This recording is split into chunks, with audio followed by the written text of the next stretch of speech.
Hey folks, Snowman here. You've heard me often, ask for help from me and my family, and that is going to be paramount, and it is always going to be paramount. All I will say is today more than ever, because we're in a bind and we need your help. So you're going to see this banner at the bottom for most of the day, most of the show, because we need y'all more than ever right now. We had to change some plans around. We had to shift some things around, and we need some help. So if y'all can, please hit the Cash App with the $ Tallman Dr. K50. It would really, really mean a lot, not just to me, but to my wife and my children. That said, let's have some fun. Let's go. I can't do it. We'll do it live. Do it live. I'll write it and we'll do it live. Mister, will you please wake up, wake up, wake up, wake up, wake up?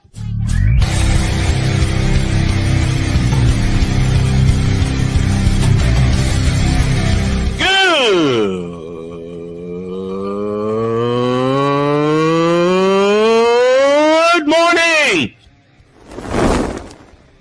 Snowman here to all you Brock Purdy and San Francisco 49er haters. Shut up! I gotta thank you, Shane. I mean, whatever happened to the games where breaking 100 points was, I don't know, unusual?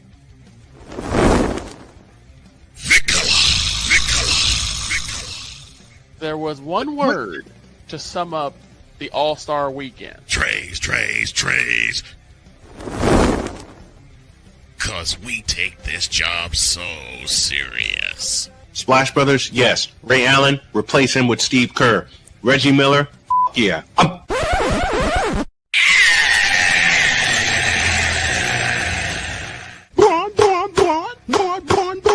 What in the all types of blue hell? I got enough something about it. Oh, yeah. Taylor Swift and Travis Kelce got married on Friday night. Yay. Never mind. Taylor. Taylor. I'm going to sock you in the throat. And it's sitting right there. I know the joke is sitting right there. It is. Good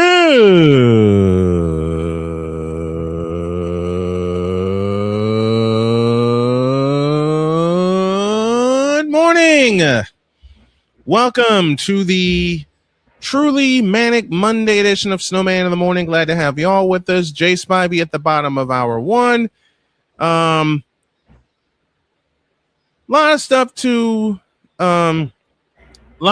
deal with, and y'all gonna have to forgive me because I'm on the verge of tears right now because I'm worried about some things, but we're gonna talk sports with you, and we're gonna start first of all, let me show this off.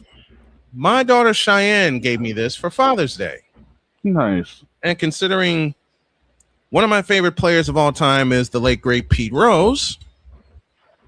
Okay, if we're gonna start with baseball, which we are. What the F happened in Sacramento yesterday? I was asleep. It was a day game. Miami, Oakland.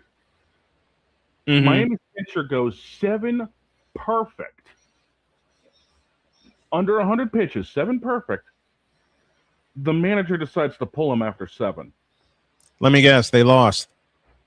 No, they ended up winning. They were up 8-0 after he got pulled and won 9-8.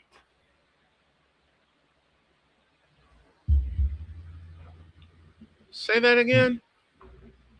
When this guy got pulled, they were up 8-0. 8-0. Miami ended up, yes. And in 2 innings, Oakland scored 8 runs, only to lose 9-8.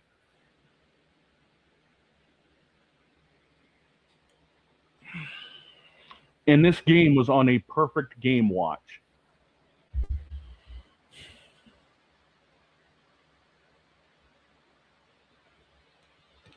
What in the all types of blue hell? I don't know. I got nothing. Miami, what are you doing? I got Their bullpen imploded. I got nothing.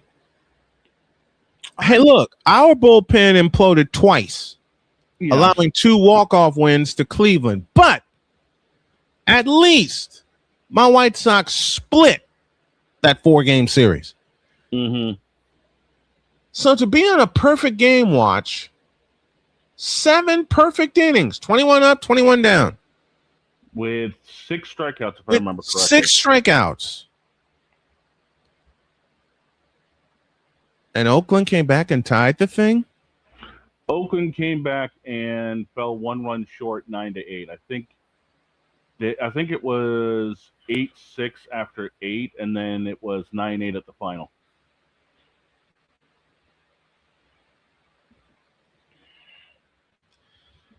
Dear Miami. No, change that. That's why they're the Marlins. Yes. That's exactly why they're the Marlins. Yes.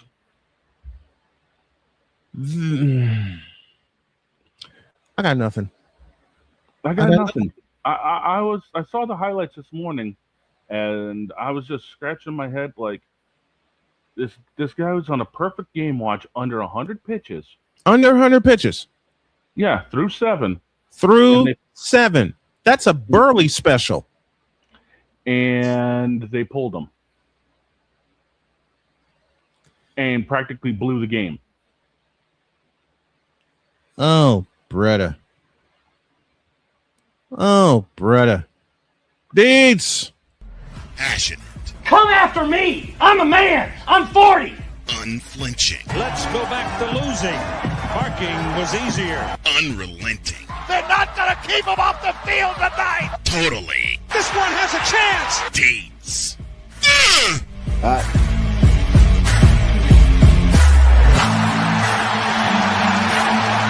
Am I here?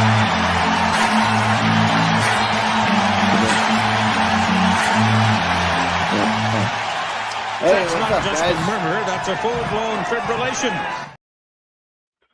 What's up, DC? Deeds?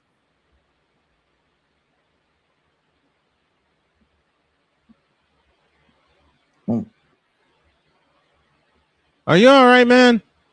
You look like you're lagging a little bit. I mean, your feed looks like it's lagging a little bit.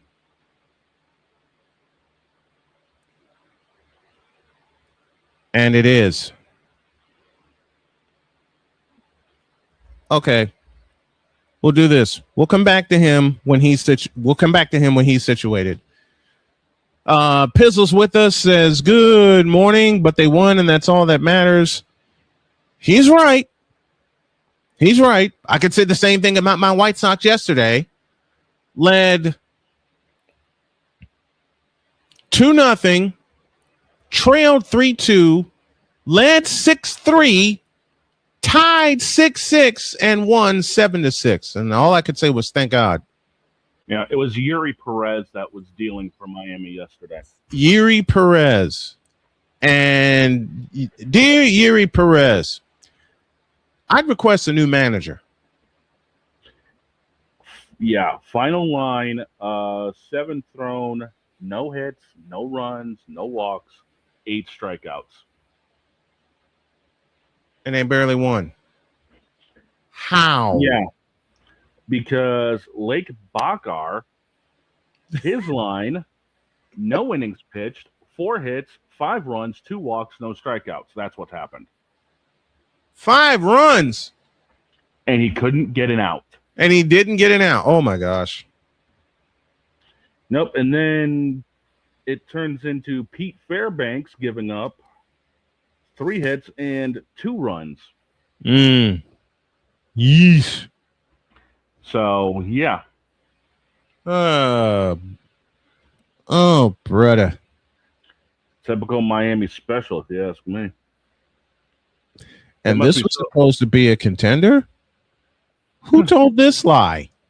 I think the entire city of Miami is so rattled that LeBron might show up. The baseball team is suffering.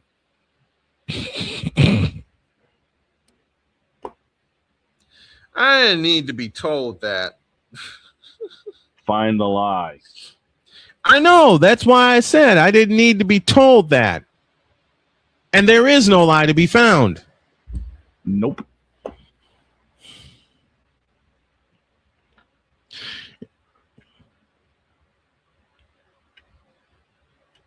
Wow.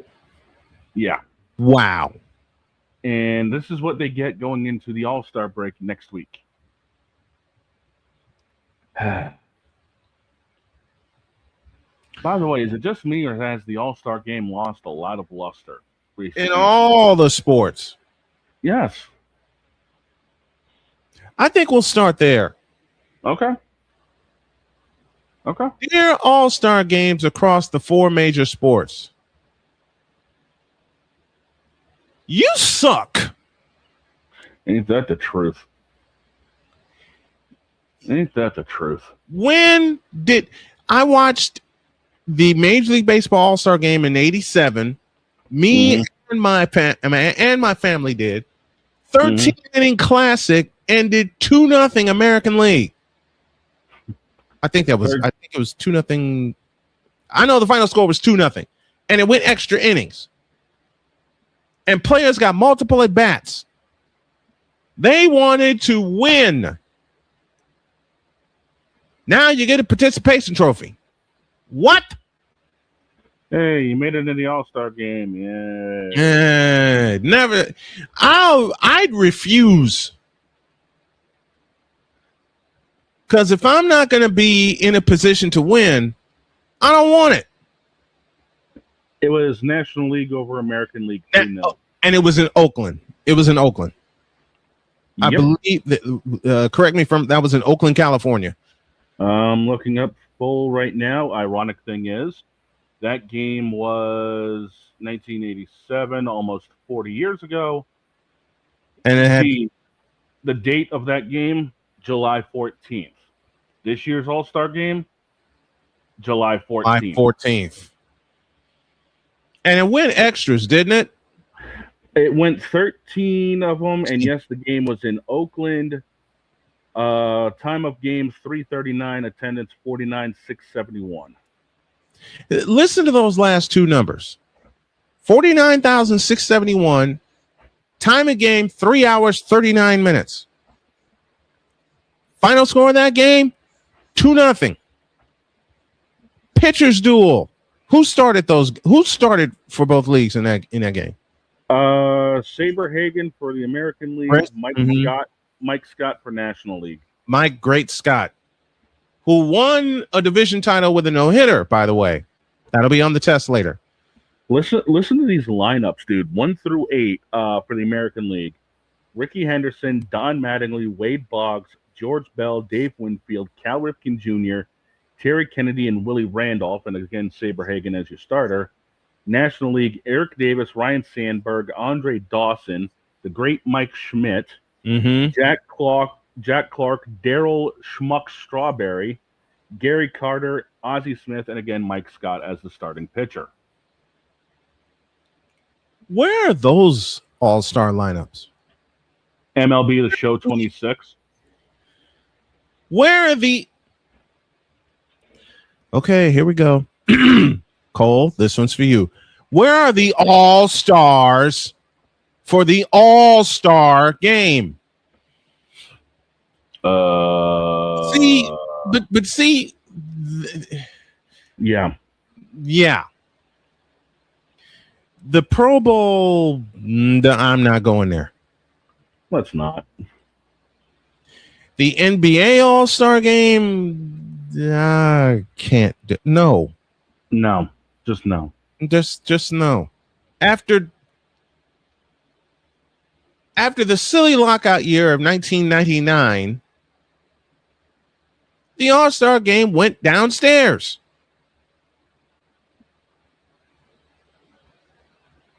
I'm talking about the NBA All-Star Game. And then it just kept falling. Yep. What are you all's thoughts on the current state of all 4 major All-Star games. I'll borrow from Ryan McCarthy. The NBA and the NHL has come full circle because the NHL started the round robin All-Star game. Now the NBA has copied it. Mm-hmm. And the reason is they don't, and the NBA doesn't want a 200-point All-Star game, which has happened A couple of years ago. And the NHL doesn't want a 13 to 12 All-Star game. No, they don't. I mean, and the NFL, who used to play their All-Star game / Pro Bowl, whatever the hell it is now, in Hawaii. It's now in the same city as the Super Bowl, and it's turned into multiple events plus a 7-on-7 flag football. Why? Just why? I don't know. Why is it flag football? But the because they don't want their players to get hurt.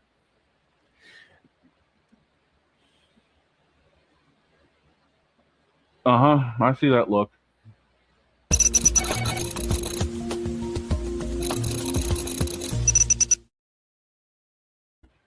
Cook. Get back to playing games, will you please? Get back to where, for Major League Baseball, get back to where it was in '87 when you had a pitcher's duel, teams playing the game, making outs, and it takes 13 innings to decide it. Okay? That's why you have these rosters in the first place. Stick with your best players until you get a result. Isn't that what you do during the regular season? Supposed to. The NHL, I'll reserve judgment for that.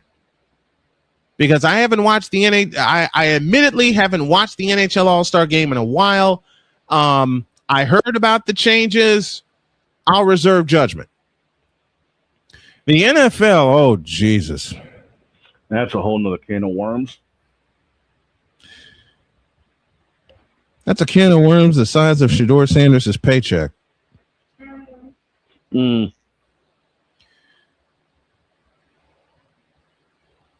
But I understand not wanting to get hurt for these All-Star games. I get it. I understand. But you were voted to play in them. I mean, if you wanted to have an All-Star game and have people not get hurt, play it on a damn video game, for crying out loud. You signed up for the sport to play where they have All-Star games. You signed up for this.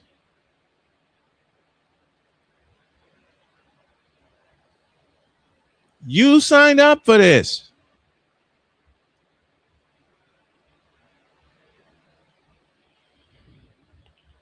And as far as the NBA All-Star Game goes, good Lord.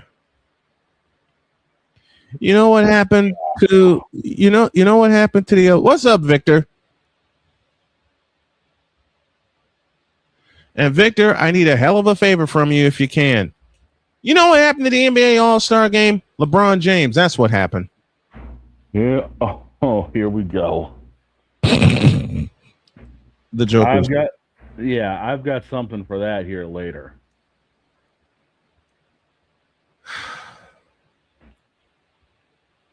The All-Star Games suck ass.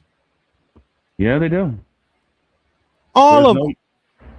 I mean, back when I they went actually to played for something, when they actually played for something, what was it? For about a decade, if you won the All-Star Game, your division hosted the World Series. Your league hosted the World Series. And oddly enough, the phrase "this time it counts" began on the South Side. Yeah. It began in Chicago at the 2003 All-Star Game, where Hank Blaylock blasted what turned out to be the game-winning 2-run homer off of Eric Gagne. There's a name we ain't heard in a dog's day. Gagne. And Victor, you're right. It's not the all-star games without any all-stars in it. I mean, Vladimir Guerrero Jr. has already opted out with a back injury. Can you blame him? No. I mean, unless it's... I'll go back to my roots. One of the first All-Star games I ever watched was 83, and it was on the South Side, and it was Mario Soto for the National League representing the Cincinnati Reds, and Dave Steve for the Toronto Blue Jays for the American League. And you saw something in that game that you ain't seen since. What is that, you may ask? A grand slam. Yeah, true. I mean, you don't see grannies in All-Star games much anymore. Fred Lynn did the deed. And it wasn't cheap either. No, it was not. It went halfway up the mezzanine. I watched that one with my parents, and I was at the one at New Comiskey Park in 03.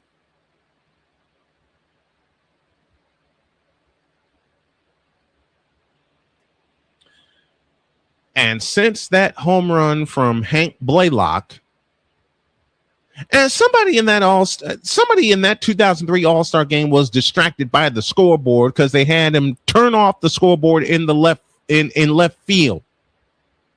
Because we were all looking, going, "Hey, what the hell happened to that scoreboard out in left field?" Somebody turned it off because they were distracted by it. Later on, someone explained it to me, and I can't blame him. But you know what they had in both of those All-Star games that they don't have much anymore? Fireworks. Someone hits a home run, you get fireworks. Pretty simple. Matter of fact, piece of trivia before I close up shop here. Name the only park in the majors that don't have fireworks. I think I might know that one. After the break. I've been to my share of ballparks. I've been to my share of stadiums. I've been to my share of All-Star games. Hell, to be perfectly honest, I've called my share of All-Star games, which I plan to do this summer and this year. Save the Pro Bowls. And yes, I had to pluralize it.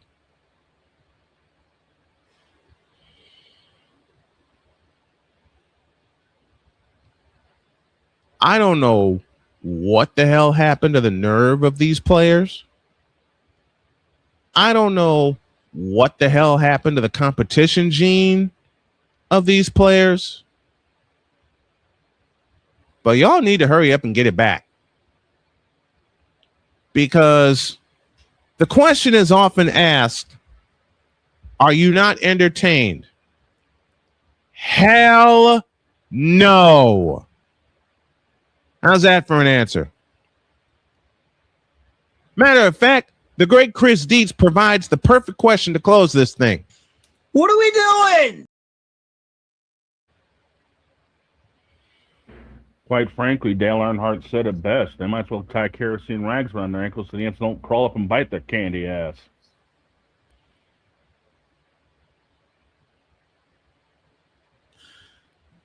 You expect people to pay attention this year? That's a lie. I had to, Cole. I had Ain't to. no one paying attention to this boat. We got to be nice now. I was. I know. That's Snowman's take. What's yours?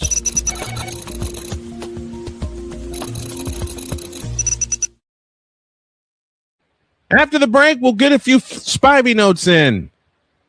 And boy, we're going to have some fun with that. Oh, boy. Back in the deuce. This is Snowman in the Morning. The original Think Drink is back. Level up with proven ingredients formulated to crush your competition. No gimmicks, no jitters, no messing around. Just high-potency results that keep you moving day or night. There's a new nerd in town, and we came to play. Nerd Focus. Smarter than energy. Here's an important message from the Diabetes Solution Center. Do you like pricking your fingers to test your blood sugar levels? No one does, but it's important to maintain your health. And now, by wearing a small remote device called a continuous glucose monitor, or CGM, you don't need to prick your fingers anymore. It's easy to use and helps you make more accurate diabetes treatment decisions. If you are testing your blood sugar 3 or more times daily, injecting insulin, or using an insulin pump, call the Diabetes Solution Center right now. And if you have Medicare or most major insurance coverage, you may be able to get a new CGM at little to no out-of-pocket cost. Shipping is free, and we'll even bill your insurance company for you. If you are testing your blood sugar 3 or more times daily, injecting insulin, or using an insulin pump, call the Diabetes Solution Center right now to learn how to end the painful finger sticks and get your own continuous glucose monitor, or CGM, at little to no out-of-pocket cost.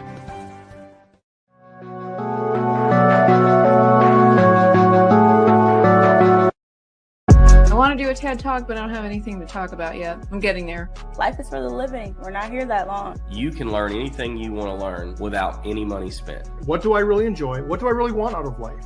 I am your host, WIZE. Are you in a life holding pattern?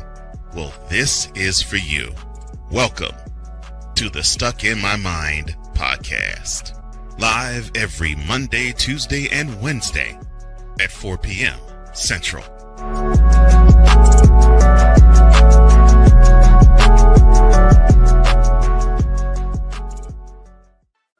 Drew Willingham.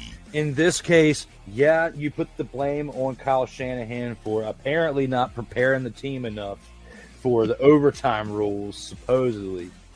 Cole Johnson. Peyton was considered the winner, and he was the darling of all darlings for Gerald. With a special appearance by Tyrone Alizé McDummy. Ain't nobody calling me. Text delete, delete, delete, delete, delete, delete. Join these two football enthusiasts as they give you total football talk.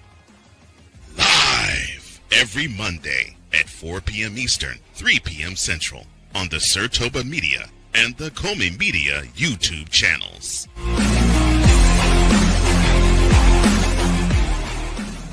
Cause we take this job so serious. I'm sorry, you're what are these things called? Spices? Spices, thank you. My brain went bleh. What in the all types of blue hell? This is Snowman in the morning. When it comes to LeBron James, all of our minds do that.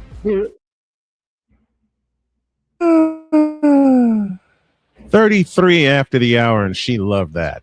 She loved that. Nice. Let's have some fun.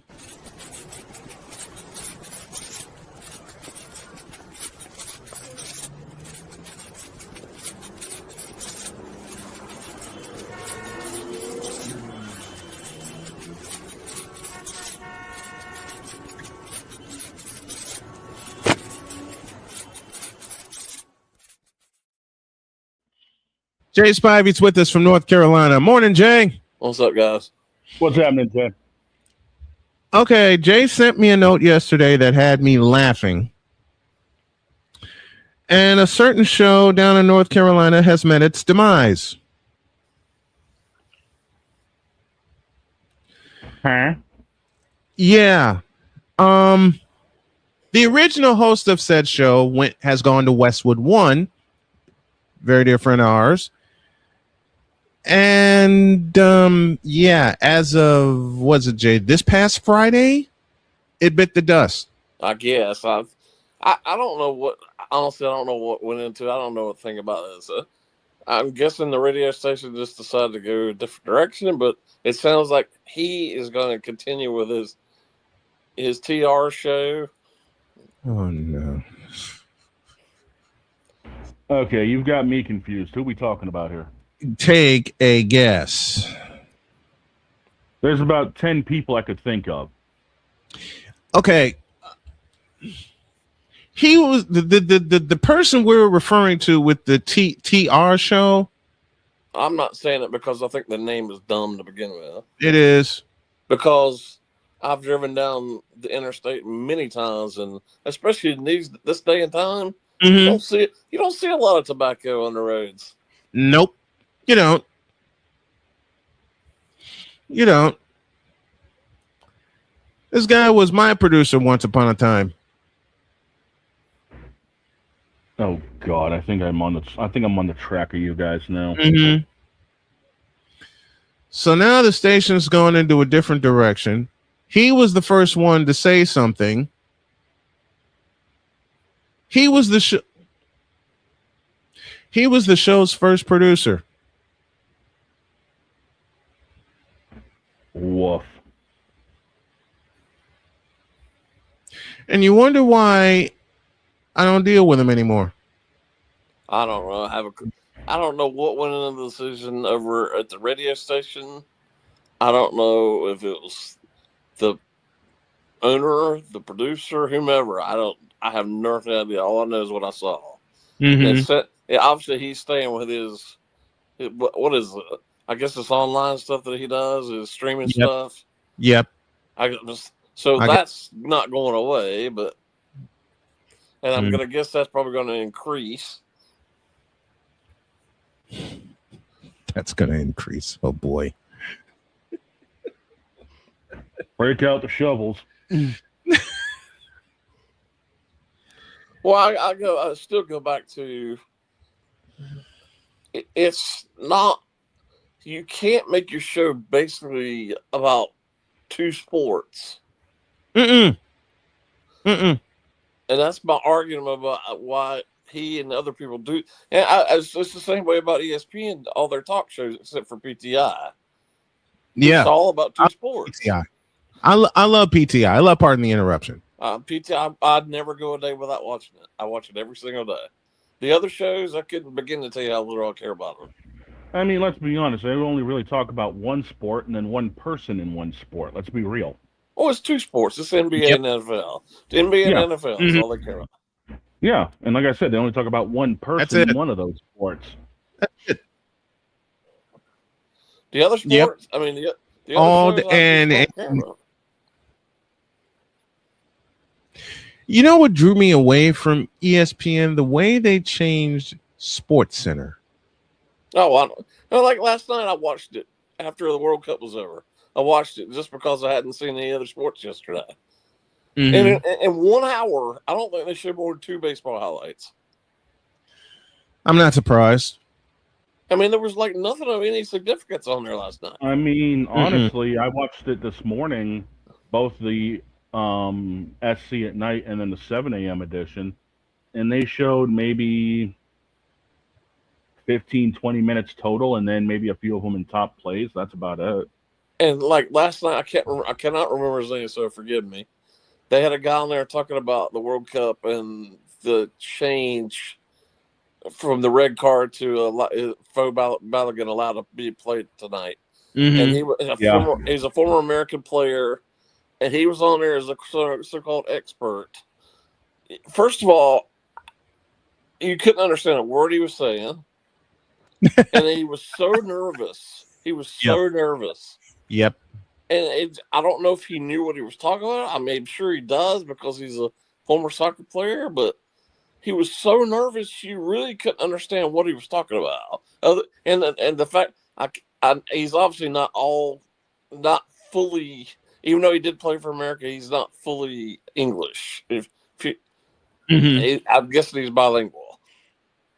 But he was so nervous, and you could see he was sweating. You just couldn't. And even if he had good points, you couldn't tell because he was so nervous. He was nervous, yeah.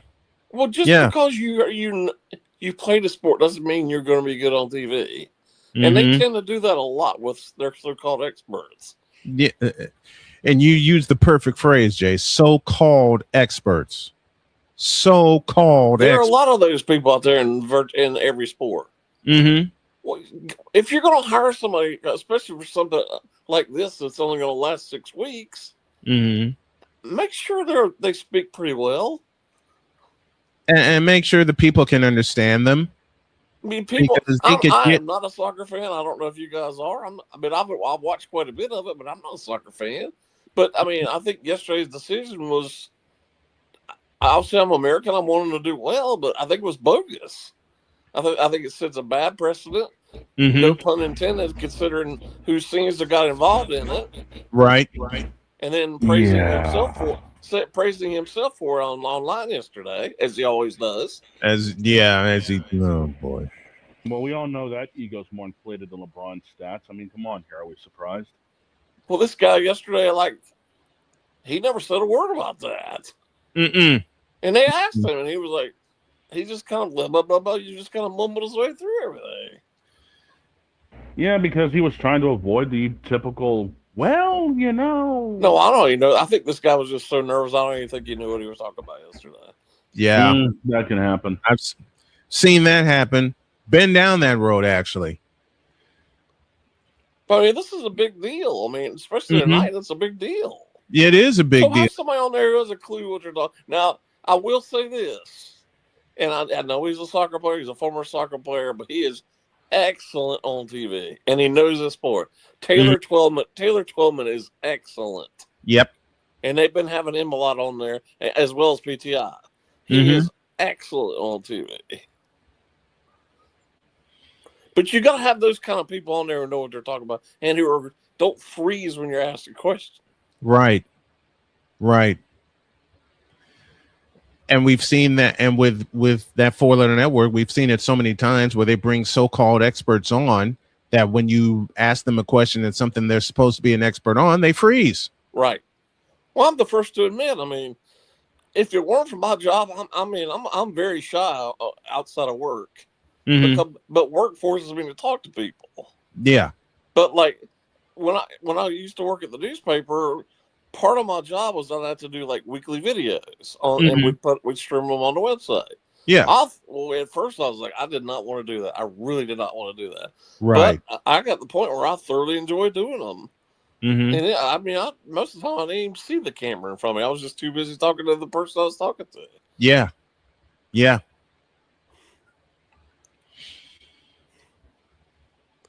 But I mean, it's just not this guy. It's just they have people on there for these, brief sports or they have 8,000 quote unquote NBA experts who you have no clue what they're talking about. None. Calling Kendrick Perkins an expert is very generous. He's numero uno. And they have him on there all the time. Kendrick Perkins give me this button here. He is on there all the time. What, do they have anybody else? Oh yeah, they got a gazillion people. They got like 50 other people, but they rely on Kendrick too much. They have way too many NBA people. And they count on Kendrick Perkins. Well, now that they have Inside the NBA, I don't know why they're keeping the other show. I don't understand that at all. I don't either. The fact that they kept Inside the NBA was a brilliant decision. It was great. Yeah. Because whether you like the NBA or not, that show is fantastic. Yeah. It is. I really is. NBA. I love Inside the NBA. It's fantastic. I remember when it started, because Ernie Johnson Jr. got me hooked on Inside the NBA, and he was a one-man show for the longest time. And it just evolved from there. You could sit there before, after, or during games, and when they're on, and you're thoroughly immersed in what they're talking about. And it's fun. Absolutely. They make it fun. It's well done. And I mean, there's not a better person on TV in terms of that type thing. Chuck is great. Chuck is wonderful on TV. And Ernie, I don't care what people say, Ernie's what makes that show go. Without Ernie, it's not the same. Yeah, EJ is the man. He is. He's the. I'll say it again. I remember when I first started watching Inside the NBA, and Ernie Johnson Jr. was a one-man gang. And there was when this first went to ESPN after Turner didn't get the NBA deal this past year, You know, Ernie was talking about staying with Turner. I was like, well, that's great. They're going to bring inside the NBA, but if Ernie's not there, it's not the same. It's not. Well, thankfully he went along with them. Mm-hmm. He's the reason inside the NBA is where it is. Ernie Johnson is the reason. And I used to, I mean, you know, as a kid, I mean, we didn't have ESPN, so I watched the Braves nonstop. Yeah. And his dad was one of the Braves guys for years. Mm-hmm. Ernie Sr. was on for years. Ernie Sr. Back when TBS was dominant. Man, TBS, I had two main stations that, like, when we first got cable, there were two main super stations, WGN and TBS. We have to tell you that we were not rich by any stretch of the imagination. As a matter of fact, you would say we were poor, even though my dad was a teacher, but even then, especially then, teachers didn't make jack squat. Right. So we had like 3 channels back growing up, and we never had the WGN. We had TBS, but we didn't have WGN for a long time. Mm-hmm. So I never got the chance to really seeing Harry Carey and the guys for a long time. Yeah. It took a while for WGN to be. It took a while for WGN to become that second super station. It took. I want to say mid '80s they became that second super station, but I knew about TBS courtesy of CNN, because CNN would always advertise Braves games on TBS or TNT or whatever. That's how I knew about TNT and TBS.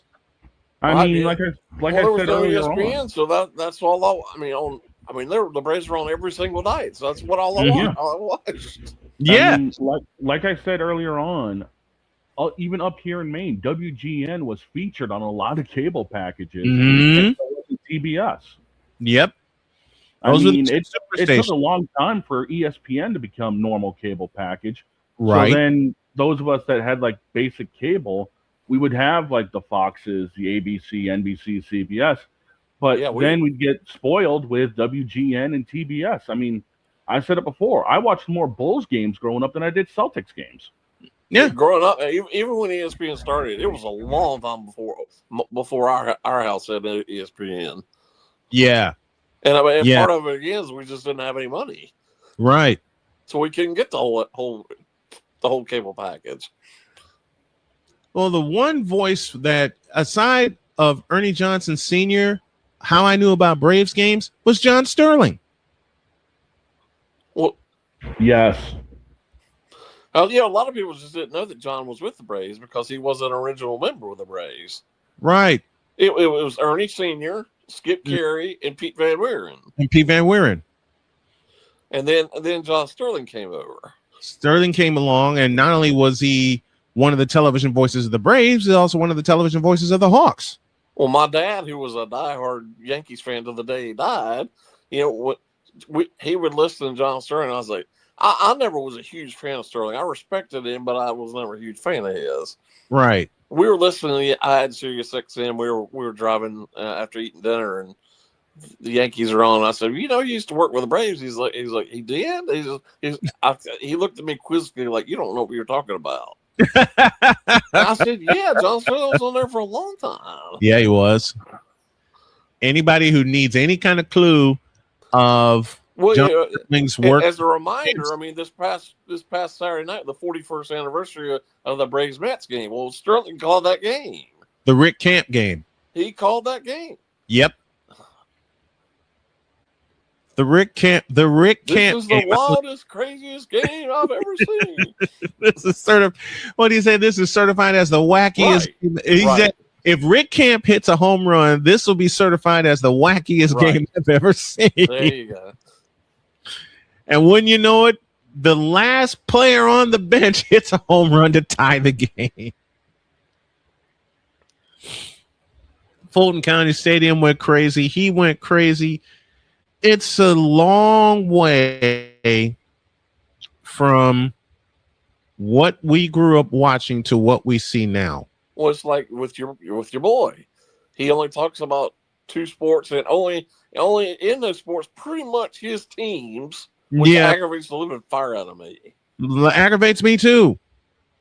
I just about want to I want to go on a tirade, but I know a lot of people will disagree with me. If you're in that profession, I don't care what profession you're in the journalism, quote unquote journalism business. Mm-hmm. And I see this a lot in the writing position too, especially with smaller newspapers. Yeah. If you're covering such and such team, and you're sitting there rooting for such and such team, I think that is about as unprofessional as it gets. You're right.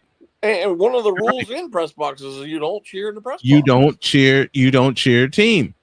And there are many times where not necessarily the team to win. I want especially if it's like a local team versus another team. Mm-hmm. Of course, I want that team to win. Yes, but I'm not going to outwardly cheer for them. I gotta share this funny story. I was in Indianapolis. I was covering Marquette Catholic at the time, based out of Michigan City, and they were not picked to do anything in boys basketball. They got all the way to the state championship game 2014 in Indianapolis, and I was given the warning. Before I even sat down. You cannot cheer from press row. Understood. Yeah. Then the game went overtime. And there were a couple moments where I just couldn't help it because I was with these kids from the beginning of the season. Mm-hmm. And I got the word that the fellow who warned me was mad at me. So I went and chased him down. I found him in his office and I begged him to forgive me. And he's laughing. And he says, "Why are you begging me to forgive you?" I said, "Because I broke a very sacred rule and I was cheering for Marquette Catholic by the time overtime came in." He starts cracking up and he says, "You're fine. I get the moment." But that was just it. A moment. Yeah. Well, it wasn't as constant as some of these other. No. Look, Marquette was playing the number one team in Class 1A. We were playing the Bar Reeve Vikings, and I watched them all year. I paid attention to them all year, and I knew who we were going up against. All right. And I had so many people giving me the news of Bar Reeve did this in their playoff game. And I was writing notes like mad about Bar Reeve all season. So I knew what we were up against. Well, I'll give you two opposite ends of the spectrum on what I'm talking about. I've been doing this for 35 years. Of course, there's a lot of teams I want to win, but I'm not going to say that. Right. However, I didn't mind saying it. I was covering North Davidson, which is about 15 minutes from here, in the state championship of softball. Mm-hmm. Their coach was a legend, and their coach announced during the season that he had pancreatic cancer. Mm. And you could just tell he was going through pure hell. Yes. But he never missed a game that entire season. Well, they reached the state championship at UNC Greensboro, which is not too, it's like 25 minutes from where I live. Yeah. So I went, covered the game, and the place was packed. Covered him after they won the game, they won the series, and then everybody was there just crowding around him. And I couldn't help. I was so emotional. I cried the whole time I talked to him. Yeah. And then he died about 2 months later. Oh. And it was just terrible. But how could you not root for that? Mm-mm. Now the other thing is, not to diminish that whatsoever, but especially now that I'm with a smaller paper, I pretty much cover one high school because of where it is. Yeah. And I get this all the time when I cover games, like whoever's up in the press box, whether it be the PA guy or somebody else, they'll be like, "What's it like covering y'all?" And I was like, "Who's y'all? I'm not a y'all. I'm just here covering the team. Right. I'm not part of this team whatsoever." Well, it's just like him. It was we and us. He don't have a uniform He's not. on. And Deed says the perfect line. Tell that to the Georgia football booth, Georgia Bulldogs. Because they're supposed to be unbiased, but these guys cover the Georgia Bulldogs. So I get both sides of that spectrum.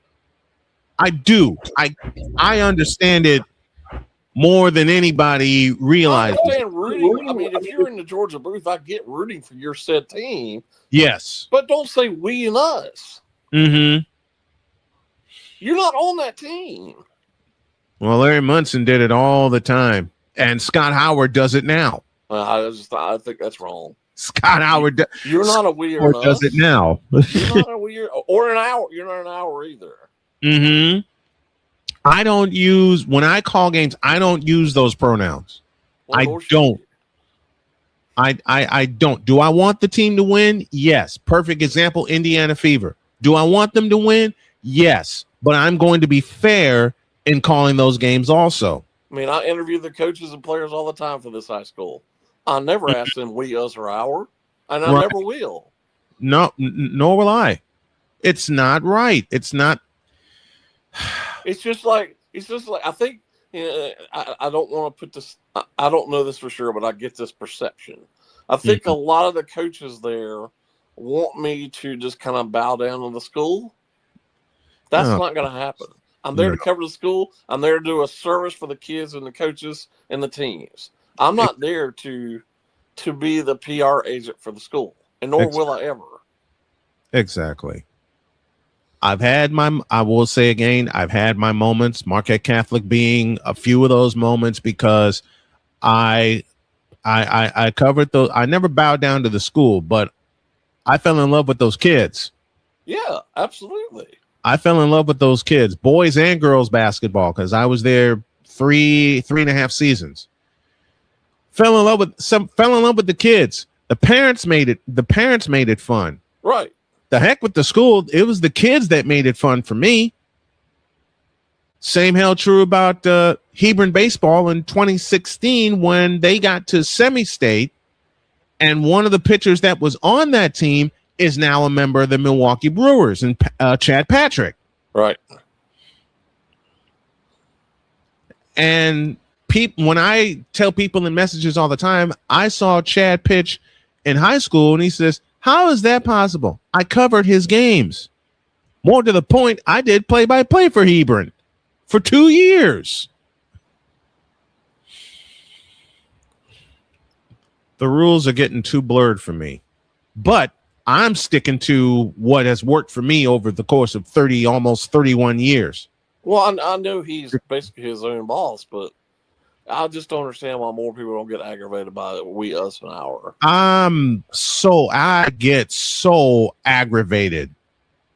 I get so aggravated by it because that was one of the first rules that I was taught. You may be hooked up with a team for the entire season, but you still call it fairly. Right. You still call out bad plays, good plays, right down the middle. You don't say we, us, or our, or anything like that. That was one of the first lessons I ever learned. Well, football's pretty much the only sport. Well, I guess maybe I've heard it in some others, but for the most part, football, because I've sat next to him at the game, it's always we, us, our. Mm-hmm. Not for me. It isn't. And then, I understand why he wants to localize everything, but it's not just the Hornets and the Panthers and Carolina. It's just not. The only teams that he wants to cover. Why would you not cover the Hurricanes or the other teams in the Big Four in the ACC? Exactly. Especially he lives in a city where there is an ACC team. Mm-hmm. And he says nothing about that. He never says a word about Wake Forest. Ever. He never says anything about Wake Forest. If it ain't about Carolina, he's not with it. And you know what?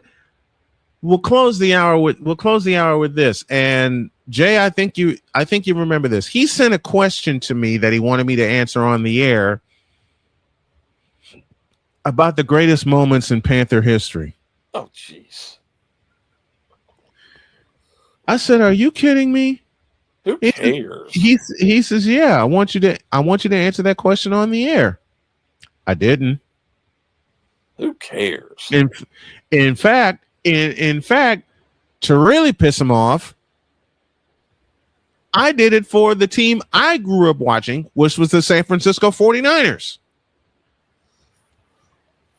He didn't like me for that.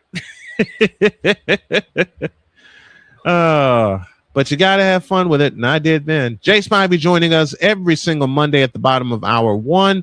Thank you very much, my friend. Love having you. Can't wait to talk to you next week. All right, guys. Appreciate it.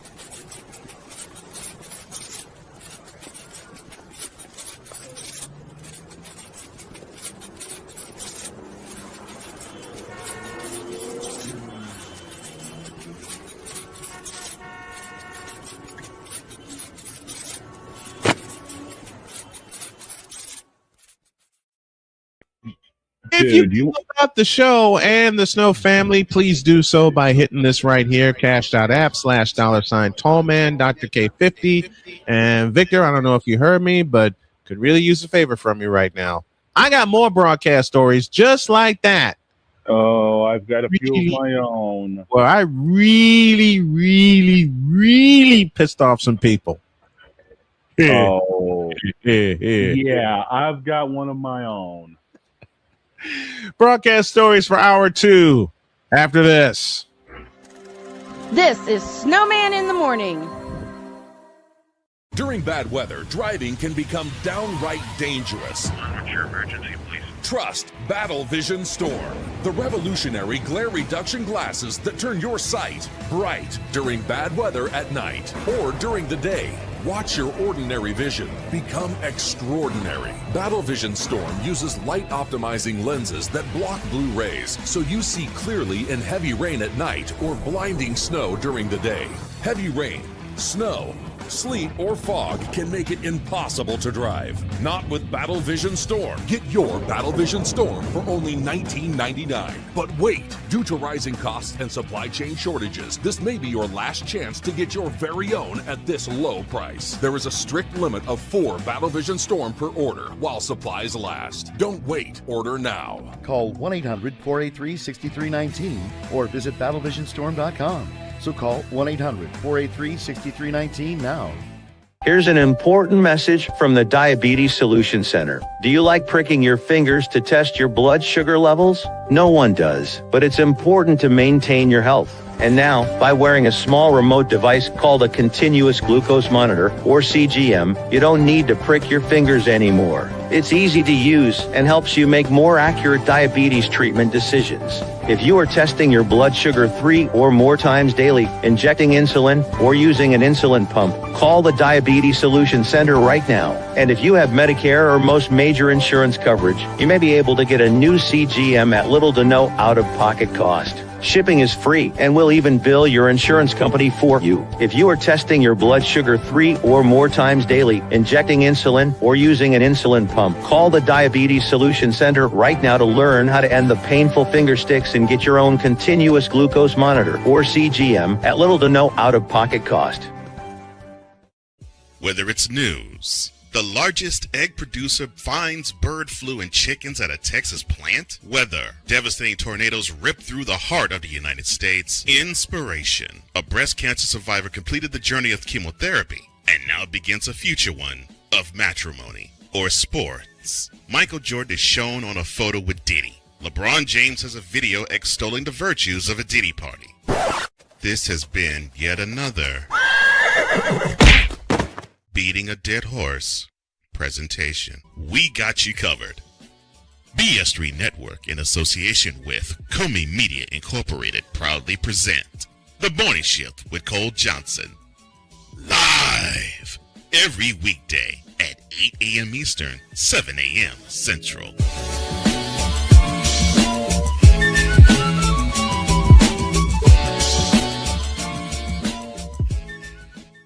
Because we take this job so serious. And Father O'Shaughnessy need to go to hell. That's what he needs. What did Father O'Shaughnessy do? I quit. We're done here. I'm done. We're out of here. What in the all types of blue hell? This is Snowman in the morning. I didn't even make that off. I was just touching strays.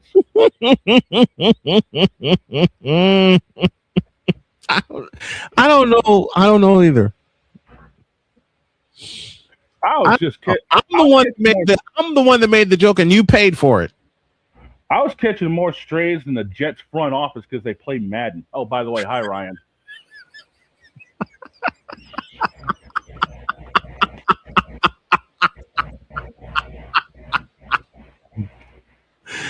$11:04. We owe you an ID. This is Snowman in the morning. Broadcasting live in your region, across our nation, and around the world. This is Snowman Multimedia. Hemorrhoid. Lebron. Hemorrhoid. Now get out of my face, you thirsty bitches. I'm on Alarm Island. Give me them cocks. Thank you. I retire. Wow. That package. Okay. I see how it is.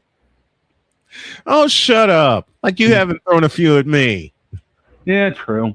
More ID. You're listening to WQVZ, 1700 AM Mission Radio. Well, me and the Lord, we got an understanding. We're on a mission from God. 11:05, and we're sharing broadcast stories.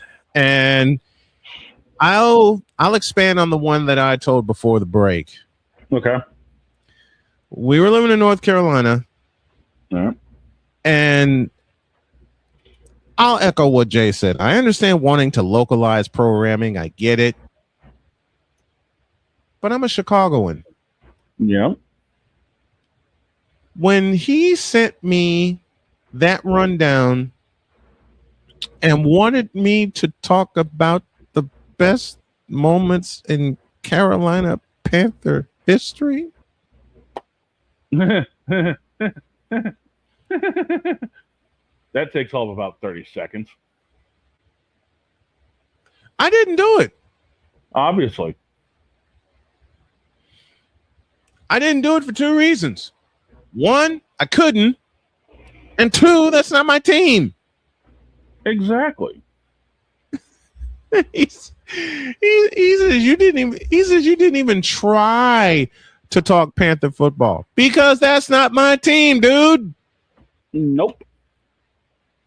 Because the team I grew up with actually had a quarterback. Exactly. And then he says,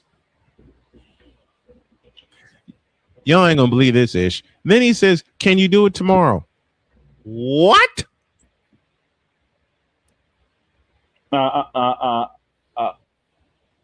Wow.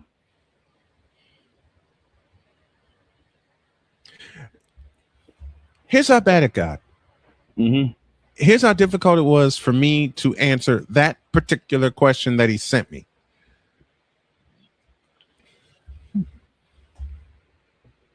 Jody came in. Mm-hmm. Saw the rundown. And said, why are you doing that?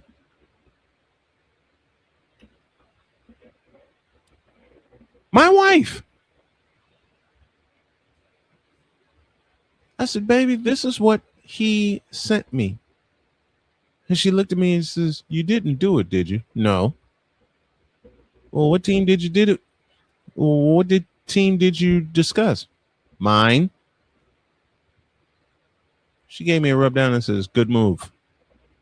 Then she came in and really started joking around because I tried doing it again. I did. I tried doing it again. And it didn't work. Nope. Of course. The second time I taped it, the first time I taped it was about the 49ers. Second time I taped it was about the Colts. Well, you're working with the material that you've got. I mean, the Colts have a longer list of moments than Carolina. And why didn't I do said request of this gentleman, y'all ask? Rick said it best, because the Panthers are Trays.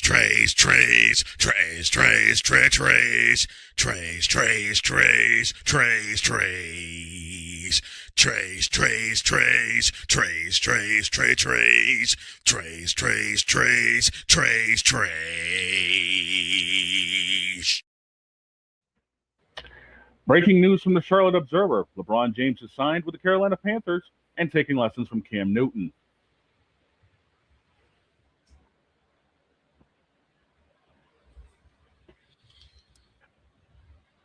This moment of bronze sexual stupidity is brought to you by Hooked on Bronix. When you start talking like an idiotic bronze sexual, Hooked on Bronix can set you right. Call 1-800-UK. Real LJPM, now approve all this. Speaking of that, there was an interesting moment during the NASCAR pre-race show yesterday. I think you told it. I did. Let's hear it. Marty Smith, who normally works for the Four Letter Network, was hired by TNT to do the pre-race show. Mm-hmm. Okay, that's all well and good. Marty's known around the NASCAR circle. And during the pre-race show, because they were in Chicagoland for the 400, they panned to a shot inside the United Center of that famous Michael statue. Mm-hmm. As they're coming back from commercials showing that statue, Marty drops the bomb of all bombs, saying, quote, "All you kids that say LeBron James is the GOAT, get out of my face. It's MJ."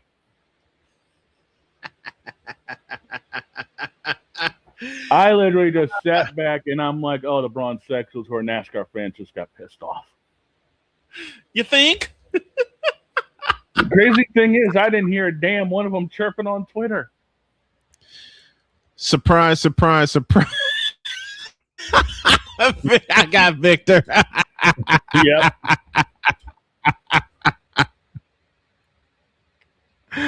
Now, what's one of yours? You said you had a story for us. Okay, so this is one of the rare times I got pissed off in the broadcast booth. Oh, no.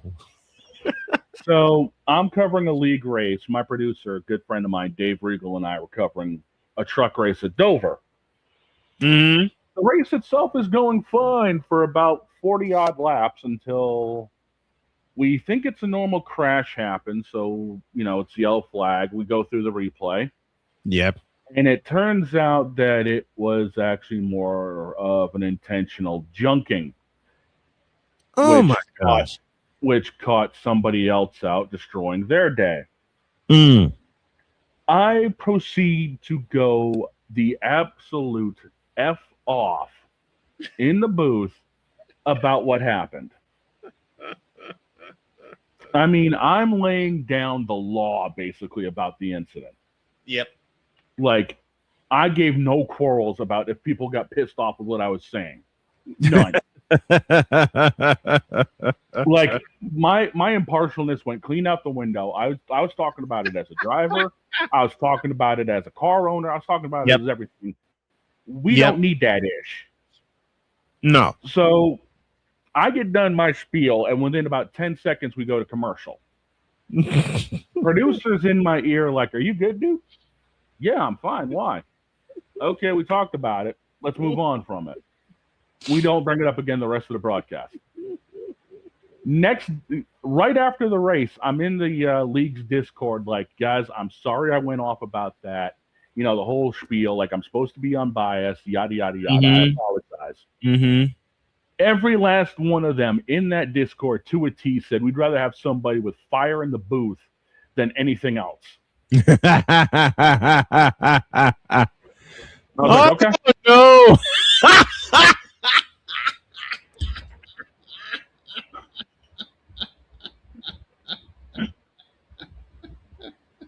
Some semblance of intelligence from ESPN. Why? Who the fuck it? No. That's after what? Oh, God. Why am I laughing hysterically? This part one and this for part two. Well, Marty Smith has had his moments with big names in sports. I mean, he had with Tiger Woods. Yep. He sat down with Dale Jr. after Jr. retired in 2016. Mm-hmm. He's had some big names, that he's worked with. I mean, he's talked with Alabama football. I mean, he's known for that. He's got a podcast with Jimmy Johnson. Mm-hmm. Marty Smith don't take no ish from nobody. From nobody, right? And he'll tell you just as much. Mm-hmm. But he gets buried in a way by ESPN because he doesn't lap up the luxurious fluids that is LeBron James. Y'all know I don't. So for him to drop that nuke during the TNT broadcast to start with, yeah, that was yeah. And Victor, I can't say I blame you. I'd quit too. I quit. I quit. I quit.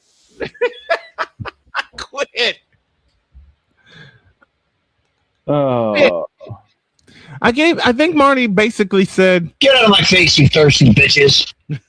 To LeBron James fans, yes.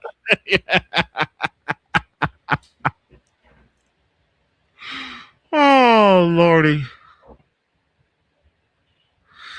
I've had what am I talking? I've had 30 years of I quit stories. And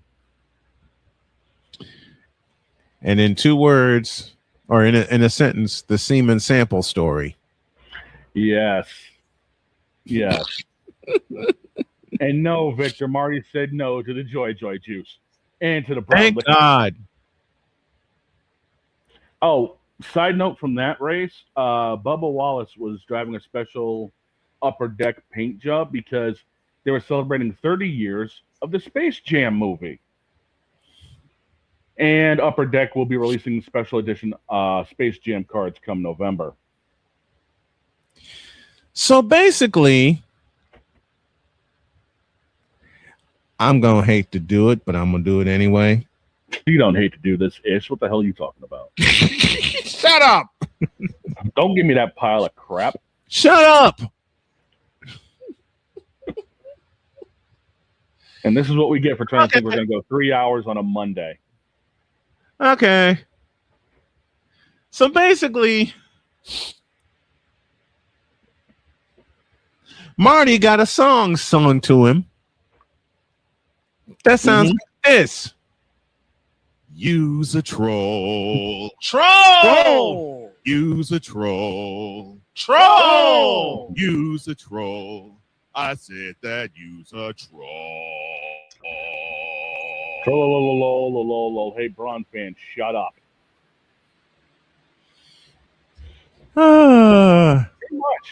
Pretty much. You would, and you're right. I couldn't quit during the semen sample story. I laughed so hard when she said that. Yeah. As soon as you ever have someone walk up to you and say, "I got a story for you," and your spider senses instantly go off. I usually close a bottle of whatever I'm drinking before they finish opening their mouth. Yes. That. Yes. That. Yes. That.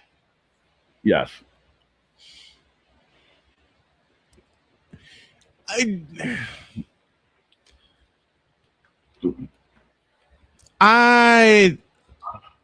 don't know. When she came up to me and says, "I got a funny story for you," right after I announced Ryan Sample batting. As I've told this story, her mother, Ryan's grandmother, don't tell him. He'll run with it. Don't tell him.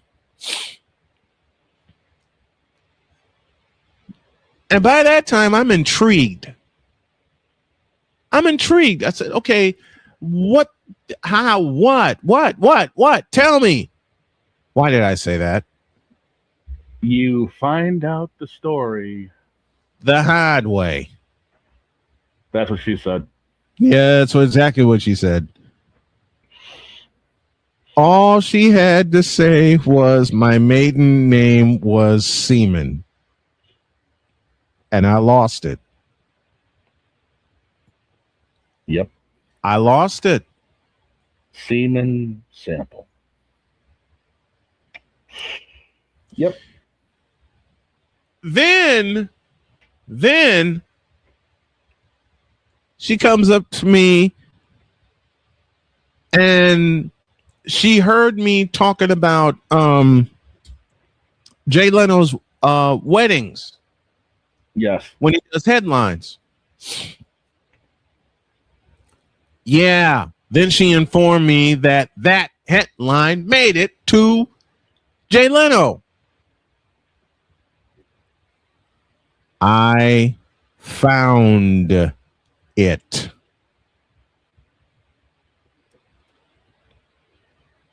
Oh, no. I found it. Rip. Just rip. Man.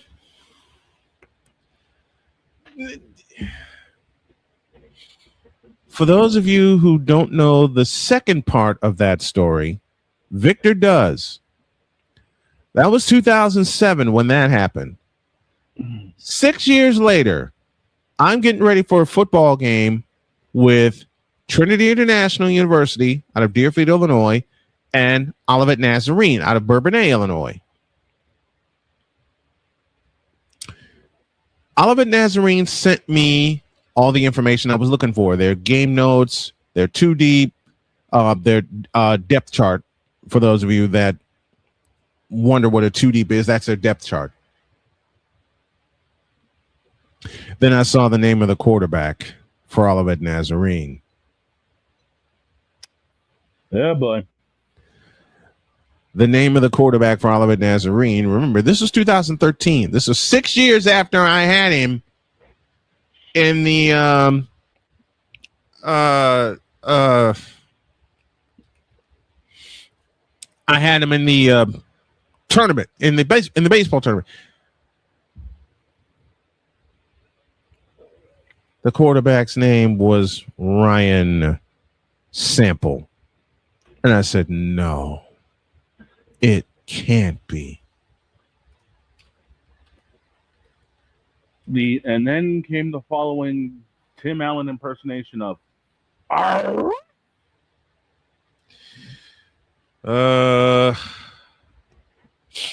Yeah, I said, no, this cannot be. So I do some cross-referencing for 20 minutes.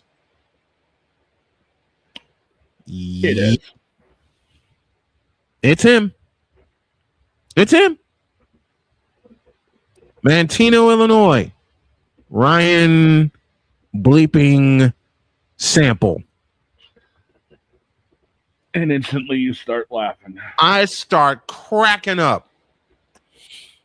I said, this cannot be him. It can't be. Mind you, I spent 20 minutes cross-referencing this name. I said, this cannot be. This ain't him. This is not him. This is not him. This is not him. It's him. The first person I called was Victor. I said, Victor, you ain't going to believe this. He says, what's that?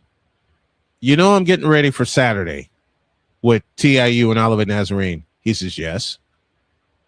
You ain't going to believe the name of the quarterback for Olivet Nazarene.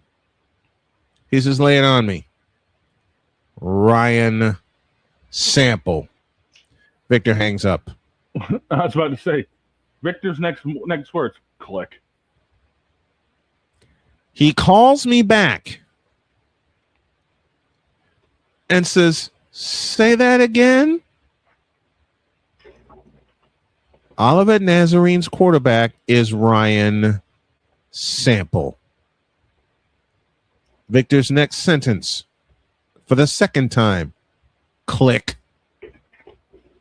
Yeah, that sounds about right. Calls back a third time. You have got to be bleeping me. Exactly. And Victor, you're absolutely right. My brain went, oh no, it couldn't be. Yep. Yep. The one and only Ryan bleeping, blapping Sample. In which Victor posed the ultimate question. How the hell are you going to get through a broadcast without laughing? Well, my the most honest answer, Victor, Yeah. I don't know. Well, Like somehow you did. I don't know. I see him warming up, and the kid can play. Kid's got a rocket arm, and I'm going, I'm gonna laugh. My interns were going, why are you going to laugh? Long story. I'm going, how am I going to sit here? I'm praying he does not throw the ball all over the field. But I know Olivet Nazarene's offense. In the years I covered them, they always operated out of the gulp spread.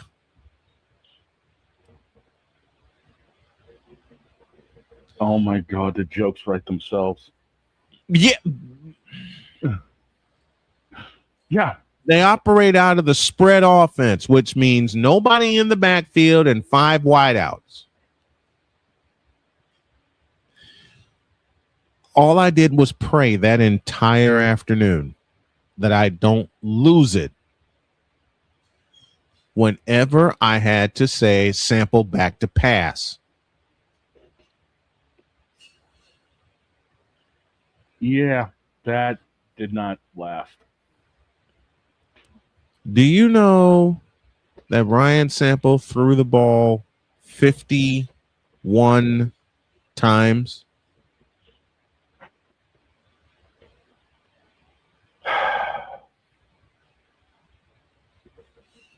Damn. Didn't throw an interception, mind you, which That's would have a- added to everything. And it's a pick. Sample gets picked. Oh, help me. Oh. I'm glad he did not get intercepted.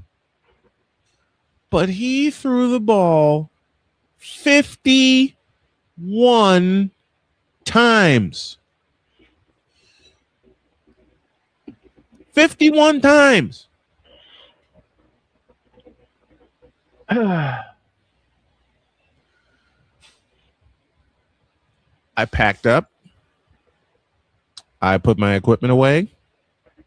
After the game was over and TIU won, I said, don't say a word to me. I said to my crew, I said, thank you. Thanks for a great broadcast. Don't say a word to me or I'll start laughing. Just hand me my bag when I get downstairs. They handed me the bag when I got downstairs. Thing is, I they didn't say immediately went across the field to find Ryan Sample. He sees me, bless this kid's heart, runs up to me, gives me a big hug. I said, Ryan, I got one question for you. He says, what's that? Where's your mother? Oh, she's in St. Louis for the weekend. Oh, dear God. But my dad is here. Oh, dear God. Dad comes up to me and he says, did she tell you? Yes, sir. Did you laugh? Yes, sir. Yeah. Did you laugh on the air today? No, sir. Were you close? Yes, sir. And he's giggling this whole time. Yep.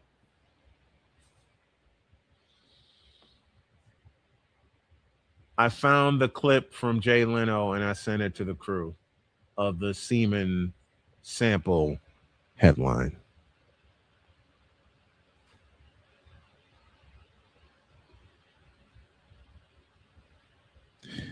We need a break. We desperately need a break. Well, we killed about 85 minutes. How do you plan on killing the next 95? I have no bleeping idea. I don't think we can, to be honest with you.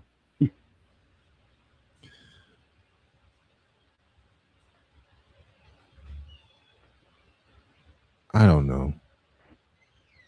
We'll figure it out in the deuce. Yep. This is Snowman in the Morning.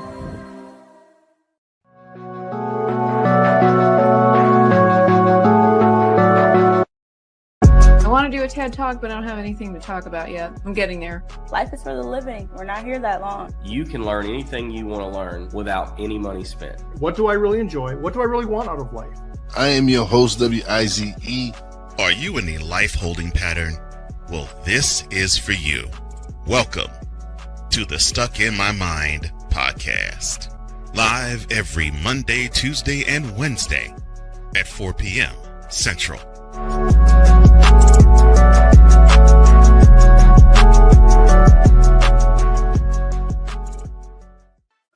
Drew Willingham.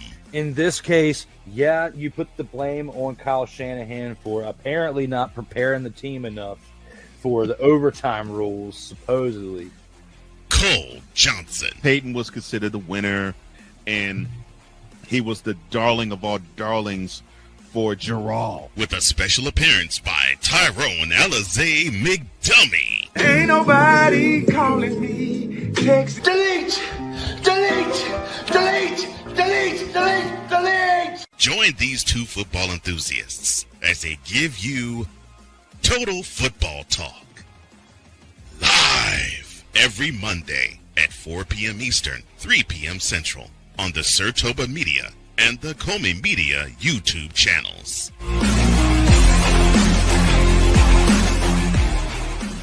Join the transporter to Hades. Your butt and gut becomes one. Join the reformer of hooker whores. This is my daughter, Placenta Booty Johnson. Join the bronze car. Whenever you are in distress, take off your baseball cap and throw it in the air. Join your very own superhero of broadcasting, Chris Bass. So whatever color crayon they get, they palm it and do two circles, and that translates to, I can beat up black people. As he takes you through the week's paces in Baseline. Live every Saturday at 8 a.m. Eastern, 7 a.m. Central, Pacific Time Zone people, just stay asleep when this is on live and just catch the recording. Exclusively on the Chris Bass YouTube channel.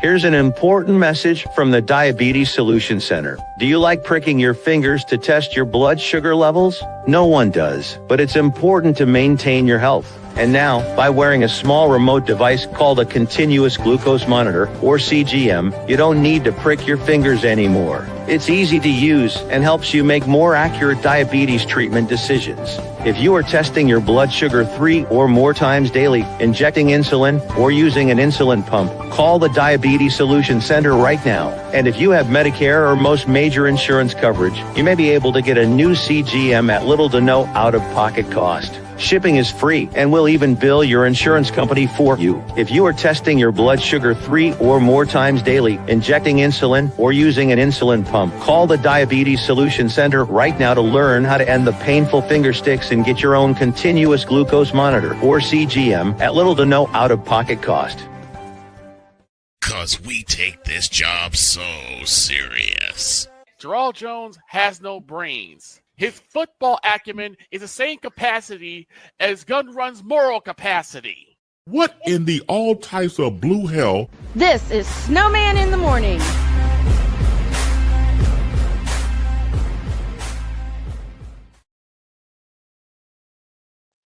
Oh, wait, there I am. 33 after the hour. Here's an ID for you. Broadcasting live in your region, across our nation, and around the world, this is Snowman Multimedia. To all you Brock Purdy and San Francisco 49er haters. Well, that game sucked. I am cute. The is that? You tripping. Who told this lie? Shut up! Gerald Jones has no brains. His football acumen is the same capacity as Gun Run's moral capacity. Okay, I love that package for one reason. I love that package for one reason. You've got Jen coming in saying I'm cute, and then you got Wise behind it. What the is that? A lot of people are confused when they come on here and see Jen. We have to be like, well, this is what we've got going on here. That's just perfect. I was 3/4 of the way asleep when I made that package.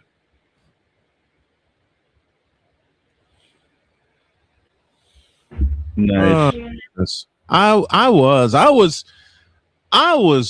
was gone when I made that packet. That was the last one I made that night. So what do I do the next morning? I make about 6 more. Yeah, that sounds about right. U.S. plays World Cup knockout stage tonight. They're in the round of 16. A red card has been rescinded. And as Jay Spivey said, sets a bad precedent. I am not the biggest soccer nerd. Makes 2 of us. But I always thought, if you get a red card, adios.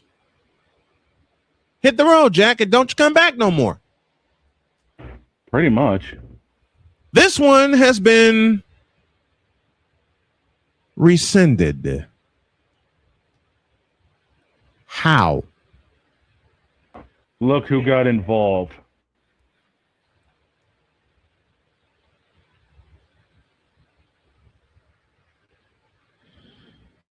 At the end of the day, how FIFA in the Vita Blue hell?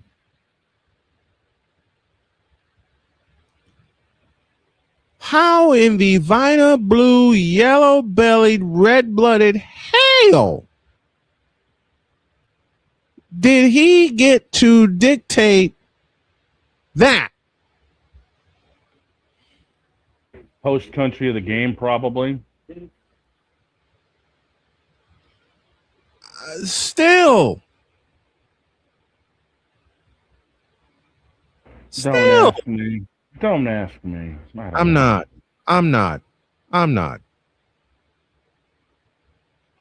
I think someone else who just walked in may have a better answer than we do. He's late. Yep. Go sit in the corner.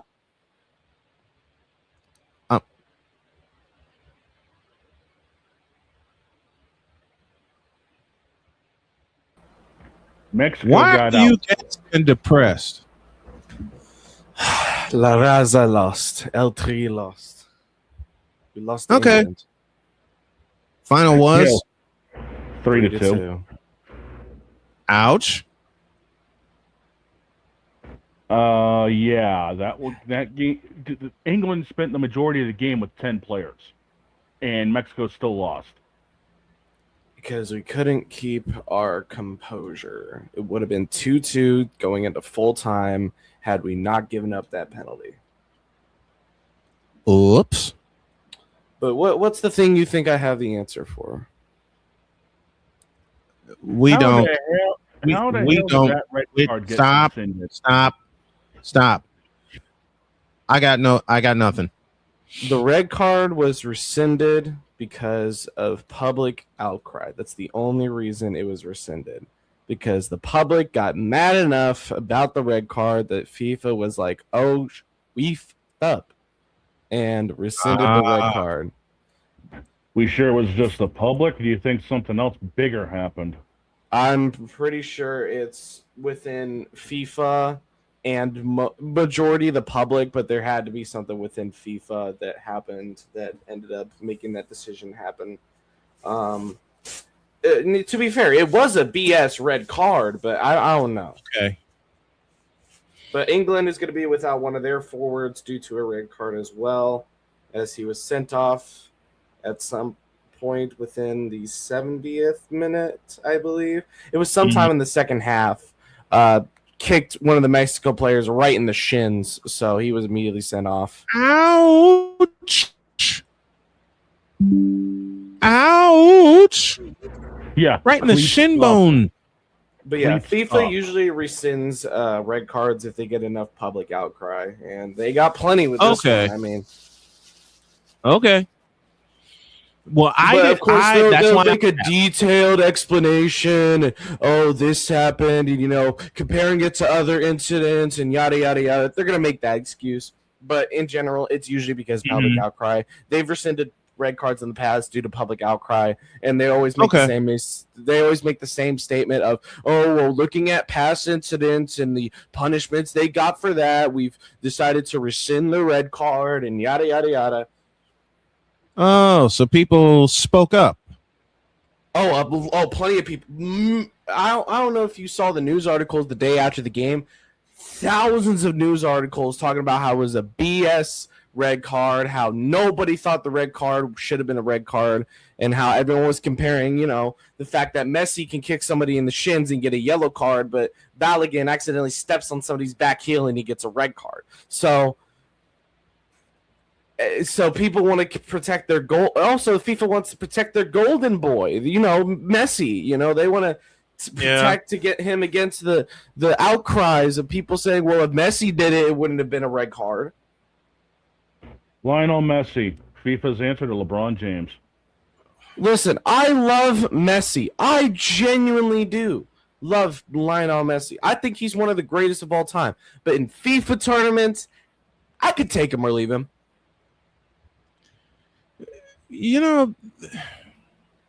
Since we're talking about soccer, I got hooked on indoor soccer first. I was about to say, well, you might get hooked on the MLS soon because breaking news: Robert Lewandowski is heading to Chi-Town. He will play for the Chicago Fire in the MLS after the World Cup break. Who? He is the biggest star coming out of Barcelona. Repeating my question. Huh? The answer for Chicago. And terrible soccer. Look, I got hooked on indoor soccer, and we had the Chicago Sting for 20 years. Okay? I've seen my share of terrible soccer. We got our Kansas City Comets. Don't worry. I've seen my share of horrible soccer. The Cleveland Force, if that tells you anything. New England Revolution, anyone? Like I said, the Cleveland Force, the St. Louis Steamers, if that tells you something. The Dallas Sidekicks. Oh my God, there's too many jokes. Both versions of the Dallas Sidekicks. There's too many jokes, man. Oh, I know. The St. Louis. Oh, the Dallas Sidekicks? You mean the Dallas Cowboys, right? Oh. You set me up for that one, fool. You set me up. You gave me the D Wade bounce pass for that joke. I did. Oh my God! You gave me Wayne Wade. Wait a minute. Arms out. LeBron James dunking it. The Dallas Sidekicks featuring Brandon Aubrey. Featuring Dak Prescott. Brazil also lost, but Just a moment. The thing is, Brazil losing is a better thing for the league. I'd rather Haaland go on than have what's his name, Neymar, going on. Which prompts a question. I can't believe I'm going to make this joke, but I'm going to do it anyway. What position would Brandon Aubrey play for the Dallas Sidekicks? I don't know how indoor soccer works, but I think I remember he was a Toronto FC product. Mm-hmm. I think he was a defender, so he was a left back, center back, or right back, so he could boot that thing down the field if he needed to.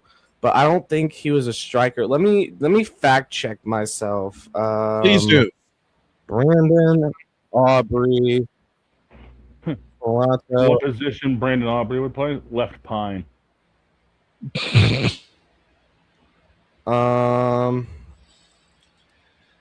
Let's take a look. He was a defender. I am correct. Okay, cool. That tells you how much I know about my football. What position would you play? I'm a center defensive midfielder, honestly. I'm down in the center. I'm the second line of defense before the four guys, the 4, 3, or 5 guys behind me. Mm-hmm. It really just depends. I can't be an attacker. I can't kick that ball in the net to save my life. So I'm going to be a center defensive midfielder. I know where I'd be. In the booth calling the game?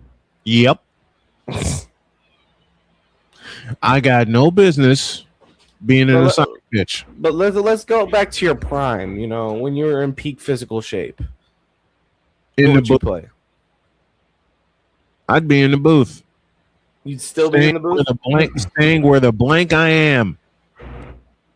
Oh, you want me in my prime? I was a goalie. You were a keeper. If I would I was a play a keeper. soccer position, that would be it. I'd be a goaltender. Keeper is honestly the most difficult position because of how massive the wide, like how massively wide the net is. Net is. Yep. Bruh, I'm 6'4". I cover a lot of distance when I need to.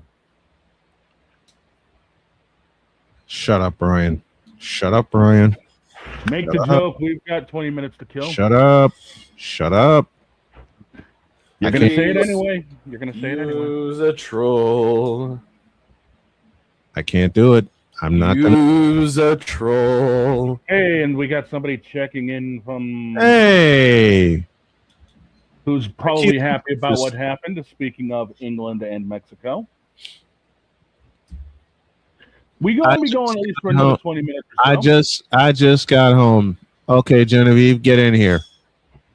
We got about 20 minutes.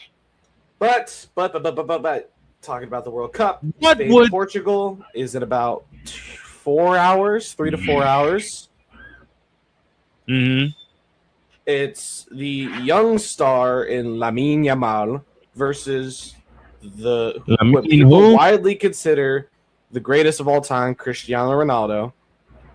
He ain't the greatest. I said that's who widely people consider the greatest of all time, Cristiano Well, I Ronaldo. ain't one of them. Or I call him Panaldo because all he takes is penalties. But It's like people calling LeBron James the greatest of all time. We have to educate them. LeBron James, the greatest of all time. Yeah. Taylor Swift and Travis Kelce. Cristiano Ronaldo, the greatest goal scorer of all time. Yeah. But No. I know y'all don't Do it care again. about Spain. Do it again. Do it again. LeBron James, the greatest scorer of all time. Next one. Cristiano Ronaldo, the greatest goal scorer of all time. Fly. There. Travis Kelce. But I know y'all don't care about Spain, Portugal. I know y'all care about Belgium, USA. Where is the game being played? This Seattle? game is being played at Lumen Field in Seattle, Washington, but they're calling it Seattle Stadium. Lumen Field. Hey. Jen says, if you ask me, the modern day legends currently playing for England, I think I know who she's talking about. Modern day legend? I wouldn't call Harry Kane a modern day legend over Cristiano Ronaldo, Lionel Messi, or Neymar. Oh, we're about to have a fight. Speaking of fight, I know exactly what we can do. While we wait for the Empress to get here, there's a fight that I need to have. With who? Dear Emmanuel Acho, your ass is mine when we get back. This is Snowman in the Morning. The original Think Drink is back. Level up with proven ingredients formulated to crush your competition. No gimmicks, no jitters, no messing around. Just high potency results that keep you moving day or night. There's a new nerd in town, and we came to play. Nerd Focus. Smarter than energy. Here's an important message from the Diabetes Solution Center. Do you like pricking your fingers to test your blood sugar levels? No one does, but it's important to maintain your health. And now, by wearing a small remote device called a continuous glucose monitor, or CGM, you don't need to prick your fingers anymore. It's easy to use and helps you make more accurate diabetes treatment decisions. If you are testing your blood sugar 3 or more times daily, injecting insulin, or using an insulin pump, call the Diabetes Solution Center right now. And if you have Medicare or most major insurance coverage, you may be able to get a new CGM at little to no out-of-pocket cost. Shipping is free, and we'll even bill your insurance company for you. If you are testing your blood sugar 3 or more times daily, injecting insulin, or using an insulin pump, call the Diabetes Solution Center right now to learn how to end the painful finger sticks and get your own continuous glucose monitor, or CGM, at little to no out-of-pocket cost.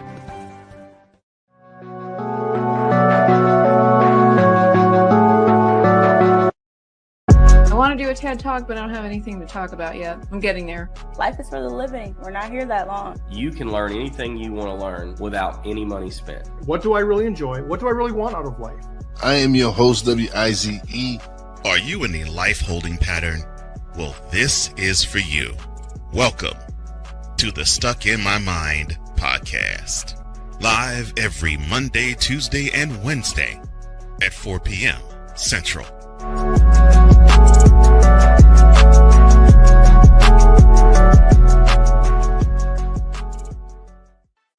Drew Willingham. In this case, yeah, you put the blame on Kyle Shanahan for apparently not preparing the team enough for the overtime rules, supposedly.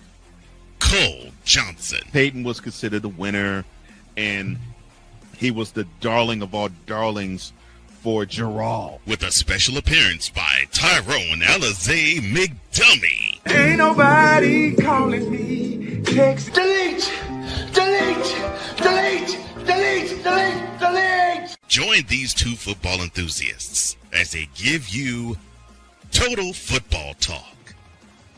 Live every Monday at 4 p.m. Eastern, 3 p.m. Central on the Sertoba Media and the Comey Media YouTube channels.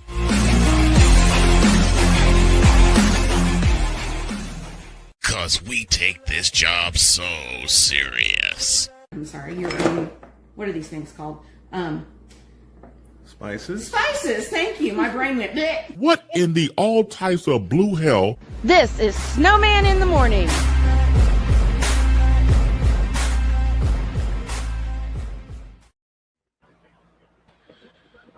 During that commercial break, I got two pieces of news that have hurt me.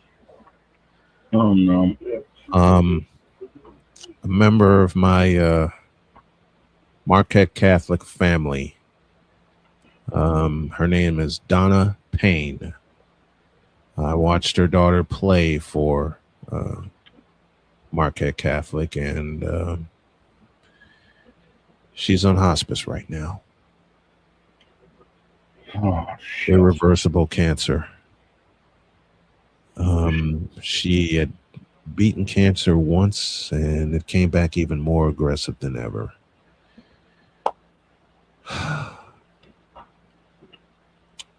And from what George has said, she's only have a few days left. I don't know how few or how much. On that same front, my good friend Dennis Whiten, he also has been stricken with cancer. I got both of those pieces of news during the break. And I'm hurting because these are very, very dear people to me. So if people want to ask why I'm doing everything that I can for cancer patients, being a cancer patient myself, I hope that answers your question. In the and people wonder why I hustle for my family as much as I do, and I hustle for other people as much as I do. I hope those pieces of news provide a little bit of an answer as to why I am the way that I am. I said at the top of the show, I'm trying to do some hustling now for my family. And sometimes it works, sometimes it doesn't.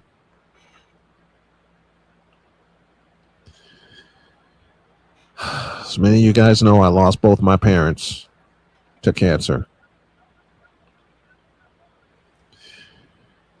Later on today, I'm going to post Dennis's GoFundMe so he can get some help. I know I still need help, but I want to help others too.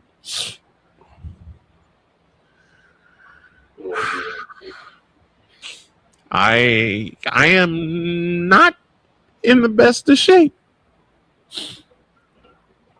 I know I promised to fight, but when you get two pieces of news like that, cut it. I'm going to say it now. Cut it. If you want for a couple of minutes, bring Jen in, but I say we cut this quick. I'm going to stop it here.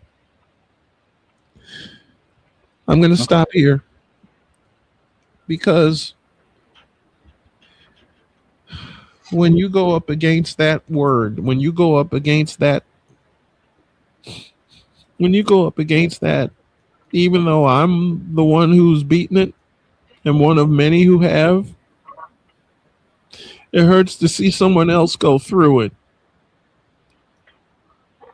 Yeah. And to find out, look, George and I have had many a playful sports argument, but if there's one thing I will not argue, it's family. And to find out that he's losing his wife breaks my heart. To find out that another friend of mine that I've done games with and for, to find out he's fighting it, breaks my heart. Yeah. And again, I saw Donna's daughter play for Marquette Catholic in the year they went as far as they did when I covered them, which was 2016. Yeah. Yeah. I have this for right now. I'll be as okay as I can. But what you all need to understand, after fighting the monster myself and winning the fight,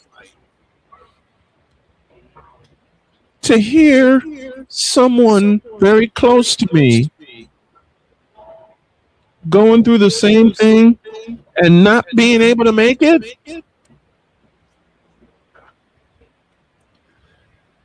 breaks my heart. Yeah. It breaks my heart. We do this show 3 hours a day, well, 2 today, considering that piece of news that I got, to keep you guys entertained and to keep you guys smiling and laughing. If you hear nothing else from me today, keep smiling and keep laughing. Please. I beg of y'all to do that. Spend as much time with your family as you can, because you never know when your number is going to be called. Yeah. I hope y'all understand why the stadium tour and the road to recovery, those are my two GoFundMes that are out there right now, mean so much to me, because I don't want to just be the one that benefits. I want to help others benefit too. Hell, my wife was told to get her affairs in order 4 years ago.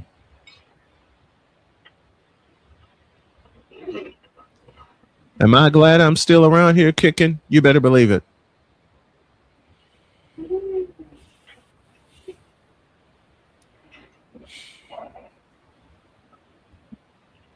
Every single day, I am reminded, just as Clark Goodlow is reminded, just as Sick Diggy is reminded, Victor, Shane, the Empress, Droid, everybody around me and with me are reminded of what I went through, my dad, my mom, what Donna's pain is going through now. And I love Donna especially because she bears the first name of my late daughter.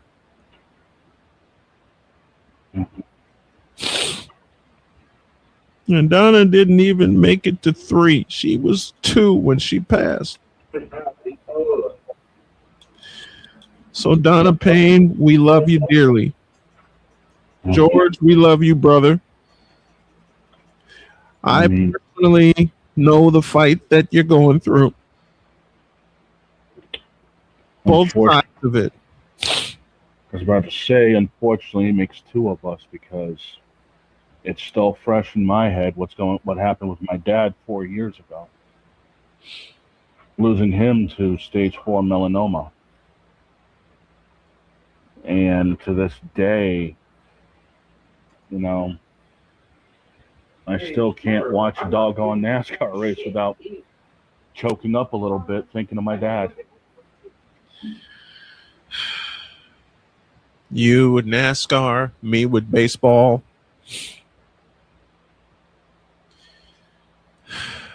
I had someone ask me a while ago while I was getting ready for a baseball game, and I haven't been able to do baseball for much of this year because I miss Dad. When I got this gift from my daughter, and it's the old school Cincinnati Reds logo. Anybody who remembers this? I got this from Cheyenne, and I'm trying to get some help for Sonia and my family.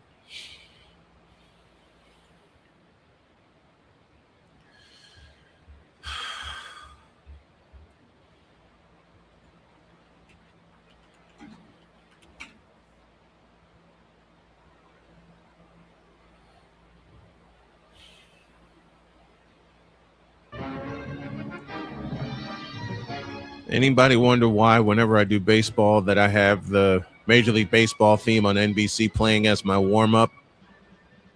Brings me back to the time where Dad and I would watch baseball every Saturday afternoon. I lost him to prostate cancer. I had the hell scared out of me with cancer twice. One was a prostate cancer scare, and the other, you all know very well, pancreatic cancer, stage 4.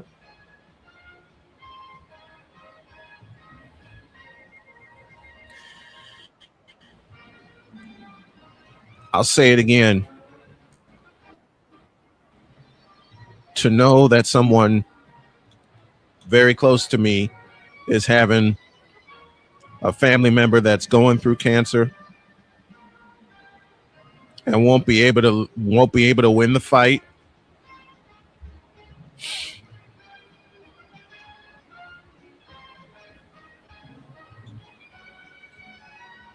It's heartbreaking to me. Mr. George Payne Jr., we here at the Snow Crew love you dearly. You and Donna. I can't tell you personally how much you two mean to me. I mean it. George and I can fight all the time about who's the best in basketball, but when it comes to family, these two are family to me, and they forever will be. It took Marquette Catholic to bring us together.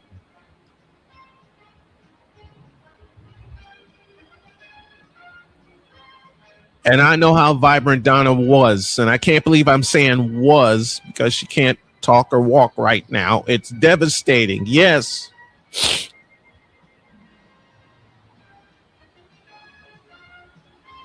We love you, George. We love you, Donna. We're here for you and with you through it all, man.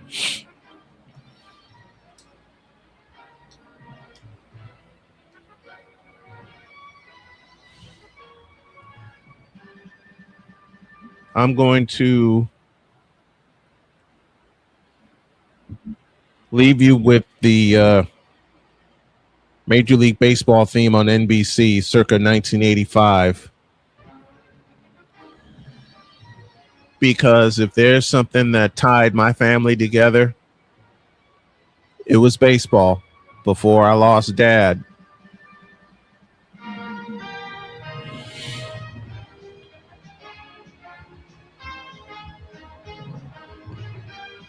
Think of that opening sequence, Pops.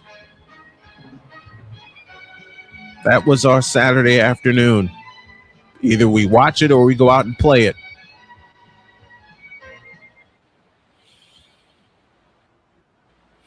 Doesn't matter what teams we're on. The Cubs, the Mets, the Reds, the White Sox, the Tigers.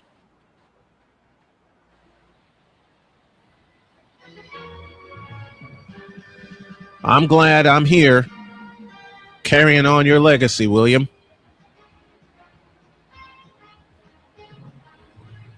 I'm getting healthier every day. But to those who may not make it or won't be able to make it, I'm still going to be right here fighting along with you.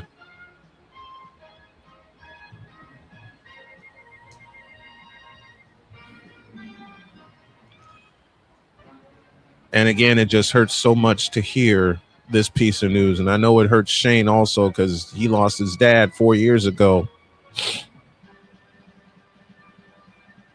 And to my buddy Dennis, we did some football games together, buddy. He's helping me getting my life back together. And to say that I appreciate everybody that has come along this ride with us, not just for today, but for the past 12 years, almost 13, doing Snowman in the morning.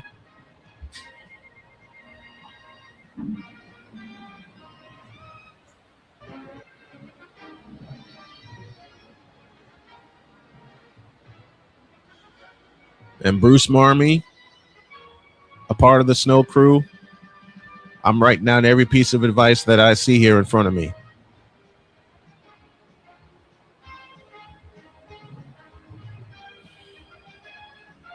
I'll say it again before we get out of here. If y'all can help me and my family just get a little bit through today, a Cash App would truly, truly help. And I'll say it again, it's not just for me, it's for my family. I'll be with BGS later tonight as we talk the happenings in the W and NBA free agency. My other buddy, Chris Hilliard, he's going through it.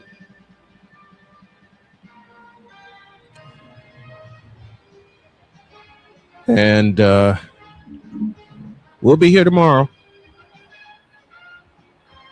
I'm going to have a fight with Emmanuel Acho tomorrow, but today, the end of today is for whatever. The end of today is for any and everybody that goes through something like this. Bruce, thanks for that super chat, by the way. Thanks, Bruce.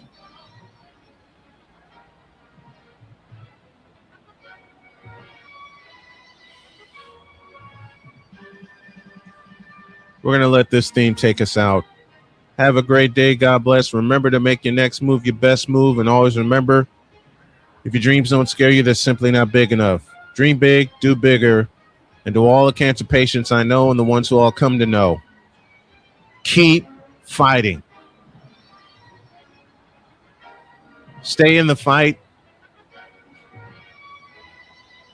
And if you can, finish the fight.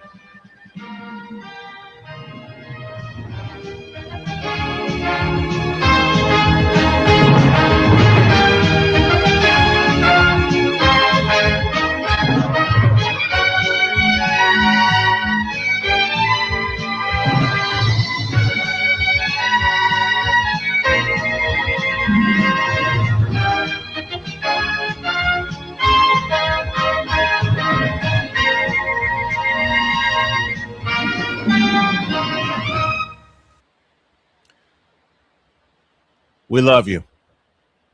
See you tomorrow.